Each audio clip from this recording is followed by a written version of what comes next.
Hello students, good evening everyone. तो last time हम कर रहे थे EMI due to translatory motion, ठीक है, या motional EMF due to translatory motion. आज हम करेंगे motional EMF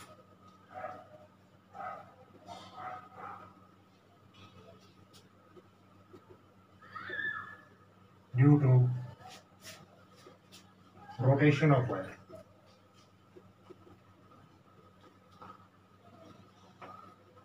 okay, due to rotation of wire. वही मैं एक बार आप सिंप्लीफाई करता हूँ। देखो,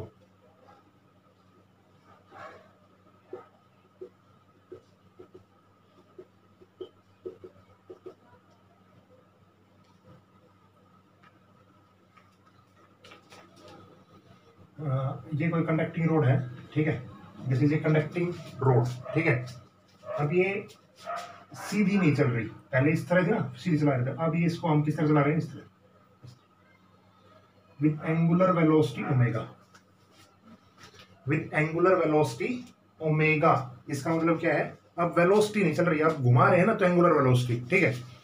अब मान लेते हैं ये रोड की लेंथ पूरी है एल, ठीक है। ये सिचुएशन है x इजिकल टू 0 और ये सिचुएशन है x इजिकल टू एल, ठीक है। मतलब ऐसे घुमा रहे इसको, ऐसे, ठीक है।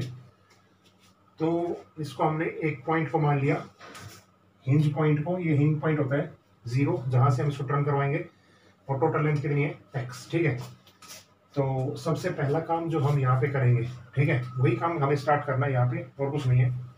मेथड फर्स्ट, ठीक है, इसमें हम मेथड 2 ही करवाएंगे, ठीक है, क्योंकि कोई भी मेथड आप यूज कर लेना, ठीक है।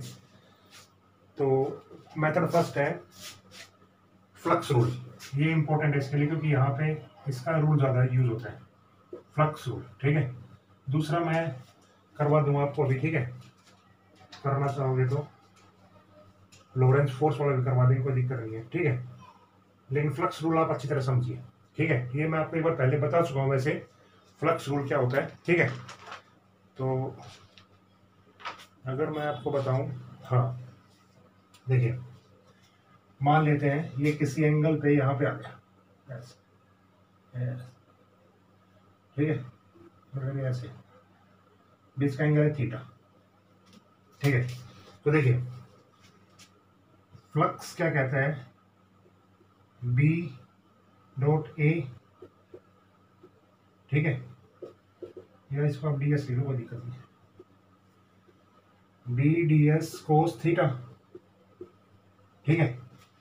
तो लूप को जब हम घुमा रहे हैं तो लूप का एरिया या तो बाहर की तरफ है या अंदर की तरफ है, तो कोस 0 हमने ले लिया, ठीक है, अंदर की तरफ हमने मान लिया। तो बी डी एस, ठीक है। एरिया देखिए, इसका एरिया देखो, इसका एरिया किस तरह निकालोगे, जब ये हर तरफ से मैग्नेटिक फील्ड लाइंस को कट करेगा, तो देखिए पूरी लेंथ जो है, ठीक है, पूरी जो लेंथ है, ठीक है, पूरा जब ये कट करेगा तो कितना एंगल बनाएगा, पूरा जब चलेगा ये 2 पाई का, 2 पाई के अंदर कितना एरिया कवर करेगा ये, पाई स्क्वायर। ये वैसे मैं करवा चुका आपको स्टार्टिंग में, आपको अगर थोड़ा ध्यान हो तो, ठीक है। एक के लिए हम देखेंगे, ठीक है, तो कितना आएगा बताइए आप मुझे, पाई एल स्क्वायर अपॉन कितना आ जाएगा, 2 पाई, और थीटा, ये थीटा एंगल से जो चल रहा है, तो थीटा, पाई से पाई कैंसिल हो गया, ठीक है। एल स्क्वायर अपॉन में 2 इंटू में थीटा, तो इसका पूरा एरिया कितना हो गया, एल स्क्वायर अपॉन में 2 इंटू में थीटा, ठीक है। थीटा को हम रिस्पेक्ट में चेंज करें तो देखो किस तरह बनेंगे, बी एल स्क्वायर, थीटा को हम क्या लिखता हूं मैं, ओमेगा इंटू में टी टाइम के अंदर ओमेगा टी, ठीक है ना। ये पढ़ा है ना आपने, ओमेगा इज इक्वल टू कितना होता है, 2 पाई अपॉन में टी। तो थीटा एंगल से चल रहा है, तो इसको हमने क्या मान लिया, थीटा अपॉन में टी। तो थीटा की वैल्यू कितनी आ रही, omega into T. Using EMF हमें क्या निकालना है, ईएमएफ। तो ई इज इक्वल टू क्या होता है, D phi upon D T, ठीक है, मैग्नीट्यूड ले लिया मैंने, ठीक है, माइनस साइन का मतलब यहाँ पे कुछ नहीं है, ठीक है। तो ईएमएफ देखो कितना आएगा, डी अपॉन में डी टी, और फाई कितना है अपने पास, B L square omega T, ठीक है। ओमेगा से हम घुमा रहे हैं कांस्टेंट से, एल कांस्टेंट इसकी पूरी लेंथ इतनी है, बी कांस्टेंट, टी का डिफरेंशिएशन हम करेंगे तो वो आ जाएगा और ये फॉर्मूला 2 भी है ना, हाँ, तो ये इतना जाएगा हाफ बी एल स्क्वायर, ठीक है। इसका मतलब जो ईएमएफ यहाँ पे जनरेट होगा कितना होगा, हाफ बी एल स्क्वायर। ये बात समझ में आई आपको? ये करवा चुका था मैं, ठीक है, पहले, लेकिन फिर भी आपको आना चाहिए, ठीक है। तभी मैंने पहले इसलिए करवाया था कि आपके ध्यान में रहे हर चीज, क्लियर ये चीज। दूसरा मेथड और करके देख लेते हैं, चलो कोई बात नहीं, ठीक है। देखो, अच्छा, अगर मैं बात करूं इसमें ईएमएफ किस तरह इंड्यूस होगा, मुझे आप ये बता सकते हैं क्या? चलो डायरेक्शन की बात बाद में करेंगे, कोई बात नहीं। देखो अगला जो रूल है वो यूजिंग लोरेंज फोर्स, ठीक है। लोरेंज फोर्स के लिए देखिए आप क्या करेंगे, ये इसीलिए लोरेंज फोर्स के लिए जरूरत पड़ती है x is equal to 0, x is equal to L। देखिए क्या करेंगे, लोरेंज फोर्स का formula EMF is equal to क्या होता है, v cross b dot d होता है नहीं, ठीक है। तो इसमें आप लेंथ का छोटा सा एरिया मान लो, कोई आप मान लेते हैं कि हमने dx एरिया मान लिया, कोई भी एरिया मान लो, कोई दिक्कत नहीं है, ठीक है। dl छोटा है ना, तो इसलिए हमने यहाँ पे क्या मान लिया, dx, ठीक है। थोड़ा सा समझना इसको, आगे देखिए आप v वेलोसिटी, देखो v क्रॉस b, ठीक है, v क्रॉस b, इसका एंगल दोबारा कितने डिग्री बनेगा, 90 डिग्री, ठीक है। ये नीचे की तरफ है, ठीक है। तो एंगल एक एक्सिस पे है, दूसरा अंदर की तरफ है, तो एंगल दोबारा कितना बनेगा, 90 डिग्री, ठीक है। तो देखिए इसको मैं लिखता हूं वी बी, ठीक है। अब इसको ओमेगा से घुमा रहे हैं, ओमेगा को हम चेंज करेंगे, ठीक है। और इंटीग्रेशन ऑफ डीएल का मतलब हमने छोटा सा एरिया मान लिया कोई डीएक्स। क्या ये चीज समझ में आई आपको यहां तक, ठीक है।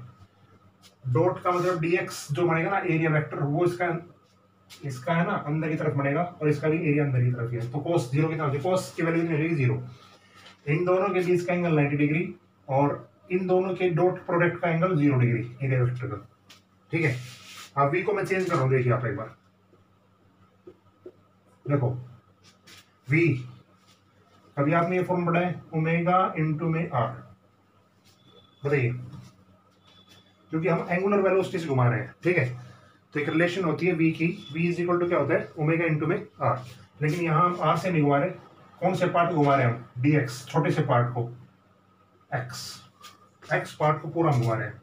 तो v की जगह हम क्या रखते हैं, ओमेगा x b और dx, ठीक है।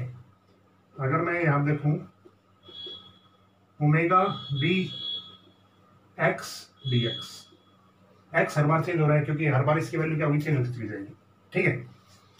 इंटीग्रेशन करेंगे हम, तो देखिए ईएमएफ कितना आएगा, देखो ओमेगा b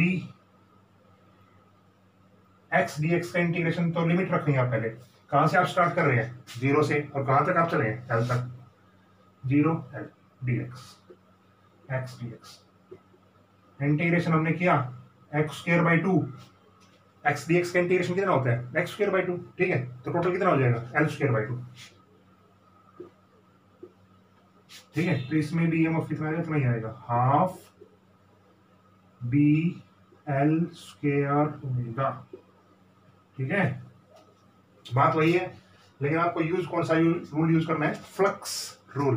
क्यों, क्योंकि वो इंपॉर्टेंट है, इस यूनिट में हम फ्लक्स रूल ही ज्यादा पढ़ रहे हैं, ठीक है। बाकी हम इससे भी कर सकते हैं, कोई दिक्कत नहीं, नो डाउट। अगर आपसे पूछ लें कि लॉरेंस फोर्स यूज कीजिए तो ये भी कर सकते हैं, कोई दिक्कत नहीं, ओके, क्लियर ये चीज। अब बात आती है डायरेक्शन की। तो डायरेक्शन के लिए दो चीजें मैंने आपको बताई हुई है, कौन कौन सी, एक तो लेंज रूल और एक कौन सा, फ्लेमिंग राइट हैंड रूल। तो लेंज रूल और फ्लेमिंग राइट हैंड रूल में क्या फर्क है, बताइए। फर्क कोई नहीं है, दोनों की डायरेक्शन एक जैसी आएगी। तो लेंज रूल मैं आपको बता देता हूँ, ठीक है। सबसे आसान होता है लेंज रूल लगाना। देखिए पहली चीज, फील्ड किस तरफ है, नॉर्थ पोल बन रहा है भाई, क्रॉस है ना, तो इसका मतलब कौन सा पोल है ये, नॉर्थ पोल। क्योंकि मैंने लेंज रूल आपको बहुत अच्छे तरीके से बताया था, तो आप हर क्वेश्चन को तकरीबन लेंज रूल से सोल्व करने की कोशिश कीजिए, क्योंकि उसमें आपको पता चल जाएगा ईएमएफ किस तरह इंड्यूस्ड हुआ हुआ, ठीक है। आप मुझे ये बताइए, ये जब इस तरह घूम रहा है, ठीक है, तो मैग्नेटिक फील्ड इंक्रीज हो रही है या डिक्रीज हो रही है, ये बताइए मुझे आप। इसमें मैग्नेटिक फील्ड डिक्रीज हो रही है, किस तरह हो रही है? देखो, ये जब इस तरह घूमेगा तो इसका एरिया जो है, इसका एरिया वो कम होता चला जा रहा है। सर्कल में जो एरिया होता है वो कम होता चला जा रहा है, ठीक है, पूरा जब घूमेगा। नहीं तो ये ऐसे चलता तो पूरा फ्लक्स इंक्रीज होता, ऐसे काटता हुआ चलता। अब ये ऐसे चल रहा है, ऐसे, तो कम एरिया में से चल रहा है, इसका मतलब इसका फ्लक्स क्या होगा? डिक्रीज होगा। इसका फ्लक्स डिक्रीज होगा तो फ्लक्स डिक्रीज में कौन सा पोल आता है? अपोजिट। इंक्रीज में सेम पोल, अपोजिट। इसका मतलब इसमें किस तरह करंट फ्लो करेगा? क्लॉकवाइज, ठीक है। Fleming left right hand rule भी आप लगा सकते हैं, ठीक है। फ्लेमिंग राइट हैंड रूल भी लगा सकते हैं आप, ठीक है, समझ गए ना? तो ये आप कर लेना इसको, ठीक है। आगे हो गई समझ में आपको आराम से, कोई दिक्कत नहीं है। अब आप एनसीईआरटी की बुक निकालिए। देखो, अगर मैं बात करूं एनसीईआरटी की बुक की, ये वैसे तो क्वेश्चन आपको खुद ही करने चाहिए थे ऐसे तो, फिर भी मैं न्यूमेरिकल के लिए आपको बता देता हूँ, ठीक है, इसलिए मैंने आपको करवा दिया। अगर आप क्वेश्चन नंबर देखेंगे 6.6 एनसीईआरटी सोल्ड एग्जाम्पल 6.6, बिल्कुल यही है, ठीक है, बिल्कुल यही है। ओके, आप करके देख लेना, ठीक है। इसमें वैल्यूज दी हुई हैं लेकिन फॉर्मूला वही है, ठीक है। तो वैल्यूज आप कर लोगे कैलकुलेट, कोई दिक्कत नहीं है। 6.6 कर लोगे आप, नहीं 2 मेथड दे रखे हैं इसमें भी, दोनों मेथड ही आपको आने चाहिए, ठीक है। दोनों मेथड आप कर लेंगे, कोई दिक्कत नहीं है। एक मेथड है लॉरेंस फोर्स वाला, एक मेथड है आपका अपना फ्लक्स वाला, ठीक है। तो हो जाएगी, कोई दिक्कत नहीं है, आप करके देखना, बट ट्राई, बहुत आसान काम है। अगला इसी से रिलेटेड एक 6.7 क्वेश्चन है, ठीक है, उसको मैं आपको पढ़ के सुनाता हूँ। बहुत आसान क्वेश्चन है लेकिन इसमें एक बहुत अच्छी बात है देखने लायक। A wheel with 10 metallic spokes each of 0.5 metre long is rotated with a speed of 120 revolution per minute in a plane normal to the horizontal component of Earth's magnetic field HE at the place. If HE is equal to 0.4 Gauss at the place, what is the induced EMF between the axle and the rim of the wheel? Note that 1 Gauss is equal to 10 की power minus 4 Tesla, ठीक है। इसमें क्या कर रखा है? Induced EMF निकालना है, ठीक है। सारी वैल्यू गिवन है, वही फॉर्मूला लगाना है, 1/2 बी एल स्क्वायर ओमेगा, ठीक है। तो सारी वैल्यू गिवन है, लेकिन इसमें एक नीचे लाइन दे रखी है, आप इसको पढ़ के देखना भाई, करना है ये दोनों को कॉपी में, ठीक है। एक नीचे लाइन देखने लायक है, बहुत अच्छी लाइन है। The number of spokes is immaterial because the EMF across the spokes are in parallel. इसका मतलब देखो क्या है इस लाइन का, केवल इस लाइन का मतलब बता रहा हूँ, ठीक है। बाकी तो दोनों में क्या है, यही रिजल्ट है, कर लोगे ना? देखिए आप,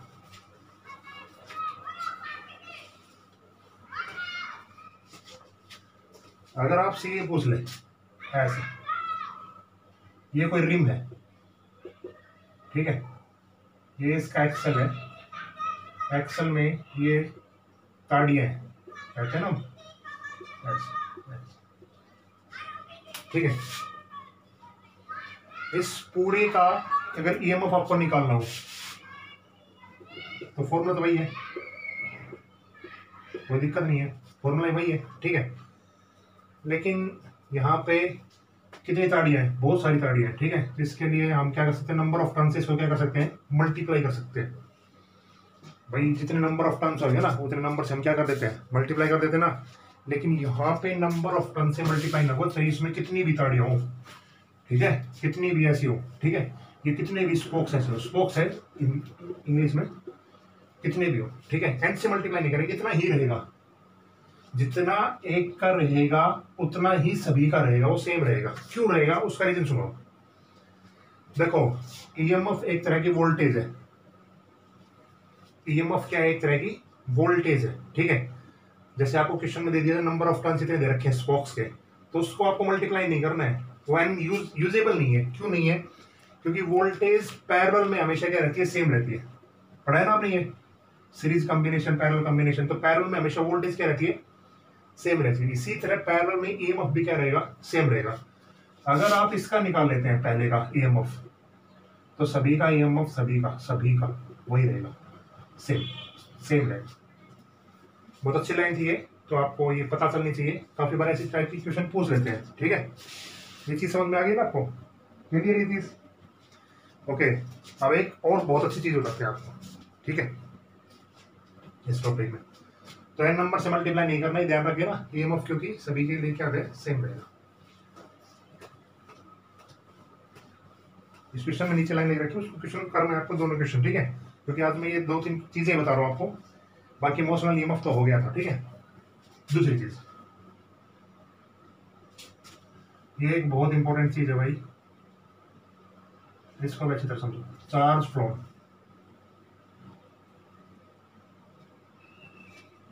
ठीक है, चार्ज फ्लो अभी बताएंगे, एनसीईआरटी में कहा ये लाइन लिख रखी है, चार्ज फ्लो। देखो इसमें क्या कर रखा है, चार्ज कैसा फ्लो करेगा, ये डेल्टा क्यू का मतलब है स्मॉल स्मॉल चार्ज। ठीक है, क्वेश्चन को समझने का तरीका सुनो। देखो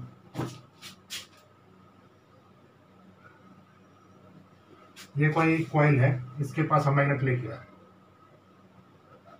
तो आपने एक चीज पढ़ रखी है, जब हम इसको तेजी से लेके आएंगे तो डिफ्लेक्शन तेज होगा या धीरे होगा? बिल्कुल तेज होगा। क्यों? क्योंकि मैग्नेटिक फील्ड लाइंस इंक्रीज करेंगे। ठीक है, इसका मतलब क्या हुआ बताइए, अगर वेलोसिटी को आप इंक्रीज करते हैं, ठीक है, तो इसका मतलब इसके अंदर करंट भी क्या होगा, इंक्रीज होगा, और इसका मतलब चार्ज भी क्या करेगा, इंक्रीज करेगा। मतलब किसी भी क्रॉस सेक्शन एरिया में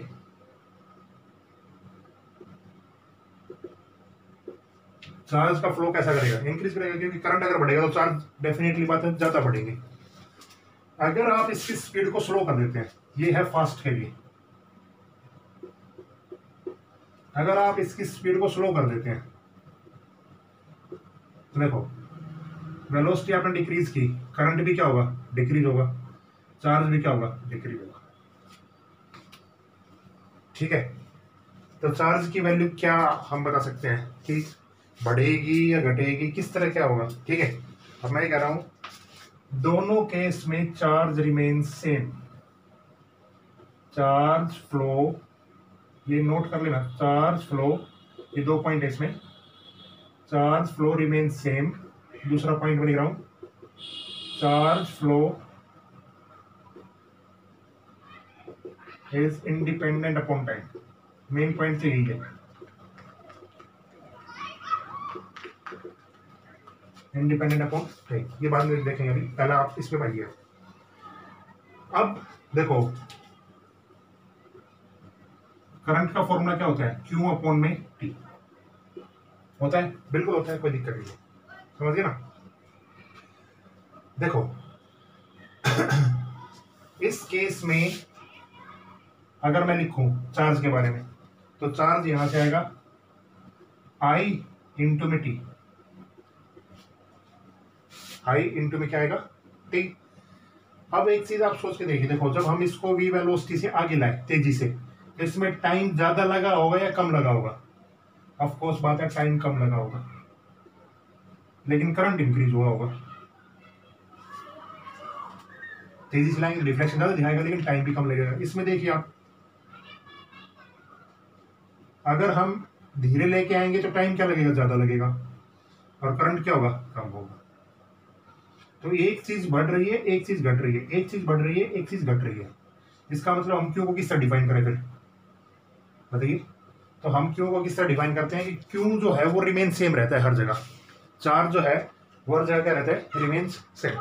ये बात समझ में बहुत अच्छी बात है ना, आपको लगा भी होगा। ठीक है, तो चार्ज फ्लो रिमेन्स सेम, चाहे तेजी से लेके आए चाहे धीरे लेके आए। ठीक है, तो मतलब इसका फ्लक्स सेम नहीं होगा। ठीक है, अगर फ्लक्स सेम है, ठीक है, तो चार्ज रिमेन सेम। तो पहला पॉइंट आपको क्लियर हो गया। दूसरा पॉइंट देखते हैं। देखो अगर मैं लिखूं delta Q is equal to, क्या होता है, डेल्टा आई, नहीं, delta Q is equal to I into delta T, ये लिखता हूँ ऐसा, बताइए आप मुझे, बताइए। ठीक है, आप इसको डी क्यू भी लिख सकते हैं, कोई दिक्कत नहीं है, मैं तो वैसे बता रहा हूँ। ठीक है, small change in charge into current in time होता है ना, ये तो आई इज इक्वल टू क्या होता है, क्यू क्वांटिटी होता है ना। ठीक है, ईएमएफ बताओ कितना होता है मुझे, डी फाइव, इसको मैं डेल लिख रहा हूँ, डी और डेल एक ही बात है, ठीक है, कोई चेंज नहीं है। ओके, करंट क्या होता है मुझे आप ये बताइए, ई अपॉन में आर होता है, होता है नहीं, वोल्टेज अपॉन में रेजिस्टेंस होता ही है, तो डी फाइव अपॉन में डेल्टा टी इंटू में आर हो गया। आई की वैल्यू कितनी है यहाँ से, डेल क्यू अपॉन में del T is equal to del phi upon में डेल्टा टी इंटू में आर, डेल्टा टी से डेल्टा टी हो गया कैंसिल, डेल क्यू कितना बच गया, डेल फाइव। अब जो चार्ज है, चार्ज क्या वो टाइम पे डिपेंड कर रहा है, नहीं कर रहा है, इसका मतलब charge phloem is independent upon time. तो क्या दोनों कंसेप्ट आपको अच्छी तरह क्लियर हुए नहीं बताओगे, ठीक है। अब मैं बताता हूँ आपको एनसीईआरटी में कहा है, अगर आपके पास एनसीईआरटी बुक है, बुक में नहीं मिलेगा आपको, प्रदीप की बुक में मिलेगा, आप सोचो, इसीलिए तो ये एक बहुत अच्छी बुक है, रोचक बुक है, ठीक है। ये है 216 पेज पे या 6.7 टॉपिक में, ठीक है, एनर्जी कंसीडरेशन इसमें, और इसमें सबसे लास्ट पैराग्राफ में अगर मैं पढ़ के बताऊं तो देखिए आप क्या लिख रखा है, there is an interesting relationship between charge flow and the change in magnetic flux, ठीक है। मैं भी आपको बता रहा था ना कि बहुत इंटरेस्टिंग चीज है, तो वो इंटरेस्टिंग चीज यही है कि एक बहुत इंटरेस्टिंग रिलेशनशिप है किसके बीच में, चार्ज फ्लो के बीच में और चेंज इन मैग्नेटिक फ्लक्स के बीच में, ठीक है। From Faraday's law we have learn that the magnitude of induced EMF, उसके बाद ये पैराग्राफ में लास्ट में आप देखेंगे del Q is equal to del phi upon में डेल आर, ठीक है, मैं तो इसमें लिख रखा है, ठीक है। तो इस तरह अगर आपके पास बुक है तो आप इस तरह लिख लिया करें, ठीक है। तो चार्ज है वो किस पे डिपेंड नहीं कर रहा, इंडिपेंडेंट अपॉन टाइम, ठीक है। तो देखो इसके कितने मतलब निकल गए, इस 2-3 लाइनों के, ठीक है। तो क्या आपको ये समझ में आया आज का काम, ठीक है। तो यहाँ पे इमोशनल ईएमएफ खत्म होता है और आपके 6.8 एग्जाम्पल तक भी आपको करने थे वो भी खत्म होते हैं, यहाँ पे सारे करवाए मैंने, कोई दिक्कत नहीं है। अगला जो काम रहेगा अपना रहेगा एडी करंट, वो भी एक बहुत अच्छा टॉपिक है एडी करंट, ठीक है। ये यूनिट बहुत अच्छी है, ठीक है, लेकिन आपको काम रेगुलर करना पड़ेगा तो ही अच्छी लगेगी आपको। Okay, good night.